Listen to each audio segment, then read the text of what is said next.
SBR Videos is sponsored by Sports Cash System. Click on the link below for more information.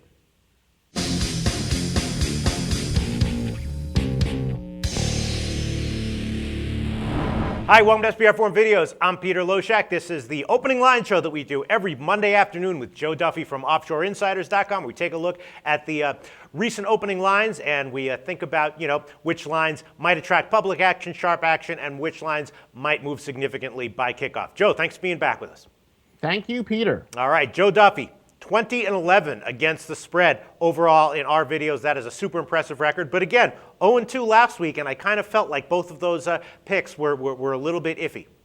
Yeah, no, and I will say that entering the Monday night, I'm exactly 500 for the week in the NFL. So I will hopefully, by the time people see this video, have swept the Monday night card and have another winning week in the NFL with premium plays. And we did go 3-1 with Wise Guys, another winning week in college football. So I may wind up having a winning week in both. That sounds great. One thing I like about you is that you're very honest, but then again, it's easy for you to be honest because, your records are things that you want to advertise. What's your Wise Guy record overall on the year? For your Wise Guy. Yeah, and it's actually tougher for me to lie because I've got, knock on wood, I got quite a few customers, and they're the last people I want to whiz off. Right. My exact record, I know it's still above 60%. We went 3-1 on Saturday, 1-2 on Sunday, so slightly ahead for the week, and we are above 60% for the year, actually going back to the NFL preseason. That's college and pro combined. All right, let's look at some of these opening lines. Now, I guess the first line that I want to get your take on is, Tampa Bay, right? Tampa Bay has been somehow, they've somehow become like a hot team, a resurgent team. I mean, earlier in the year, they were completely dysfunctional.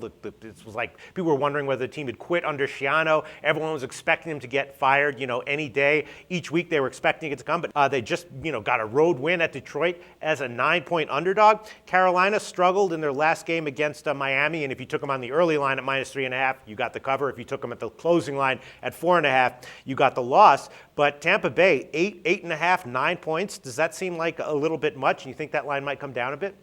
Yes, no, in fact, it will. I do have some metrics that I measure that I don't even use my own opinion, but does tell me which way the line is likely to become. And shockingly, this week I have 3 games that I actually expect the line to go down, that the public will bet on the underdog, and Tampa Bay is one of them. And, possibly some sharp money too, because getting rid of Freeman was addition by subtraction, and Glennon's looking half decent, and half decent's a whole heck of a lot better than what they had early in the year. So I do agree with you. This is one of the few cases where I think the public will bet the underdog. Really? You think that the public will bet? See, I think that the public, if anything, will be at best split on this, and that, if the line does go down, it'll be driven by sharp action. Well, if the public is going, there's really 2 circumstances where the public will bet the underdog. Either A, if it's a quality underdog, and I'm sure we're going to talk about that game in a minute with a Monday night game where you have a quality underdog, or if you have an underdog that's playing their best football of the year, and Tampa Bay and Arizona. In fact, I gave away the 3 games in which I think the public will bet the underdog. In those cases, the underdogs are hot, and the public does like to look at what has happened lately. So in the public eye, the fact that Tampa Bay is playing very well supersedes the fact that they were playing terrible football early on. And then a second game that I want to mention, the same type of game with another, formerly terrible team that's coming off of an upset win and also getting a lot of points here is Jacksonville, getting 7 points. Difference between this one and the Tampa Bay game is that Carolina, of course, one of the elite teams of the NFL. Cleveland, obviously, one of the crappy teams at the moment. The public had been auto-fading Jacksonville week in and week out, and they even did it after Jacksonville's first win. After the second one, are they going to do it again? I find that hard to believe that the public will pile on Cleveland giving a touchdown. Yeah, no, and in fact, it looks like Brandon Weeden will likely start this week. Jason Campbell left yesterday because of a concussion. Cleveland, as we file this, Cleveland said they still got to go through the protocol. There's a small possibility that Campbell could play, but if Weeden's starting, yeah, I certainly think that the Sharps are going to fade Cleveland for sure because Brandon Weeden is awful. And I also think that the public might actually bet on Jacksonville because Weeden's an absolutely atrocious quarterback, and not that Jason Campbell is anything more than a solid journeyman, but he is a step up from Weeden. So I do think that, yeah, this is another week where I would lean towards saying that the public and probably the Sharps are going to bet on the underdog. Yeah, that'll be definitely one of the games that I asked Brent about specifically on Thursday. I'll be very interested to hear what he has to say about the action on this. And I think this is a candidate for one of the biggest line moves of the week, right? I mean, I could see this one closing at even like 5.5 or so, right? Yeah, I think once it's confirmed that Campbell's not playing, which is likely, that alone will have the line drop off for that key number of 7. All right, well, those are the only two lines that I wanted to ask you about specifically. You know, there's not that many Sunday lines that are out right now. There's a bunch of lines that don't have an opening line yet, and then, of course, there's 3 games on Thursday. So from the rest of the Sunday card, are there any opening lines that you think are interesting for any reason?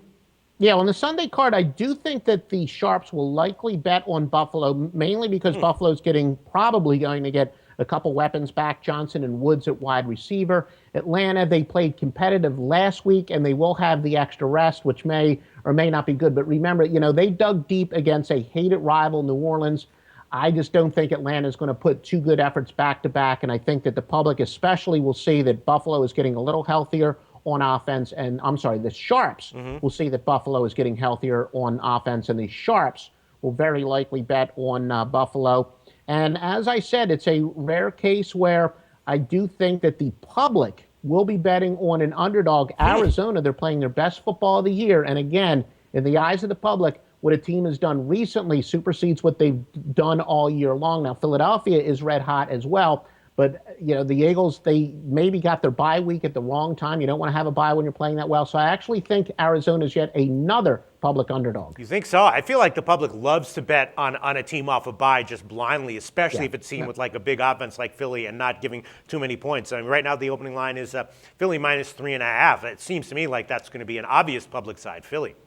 No, your point is well taken. The public itself does like blindly betting teams off of bye. So I will concede that point. But because, my metrics did tell me that the public will probably bet Arizona, I'll stick with that. But there is no disagreement that the public generally likes to bet a team off of a bye, regardless of the circumstance. All right. Well, we will see where these lines move, if at all, by Friday. Thanks so much once again, Joe Duffy, and we'll talk to you again very soon.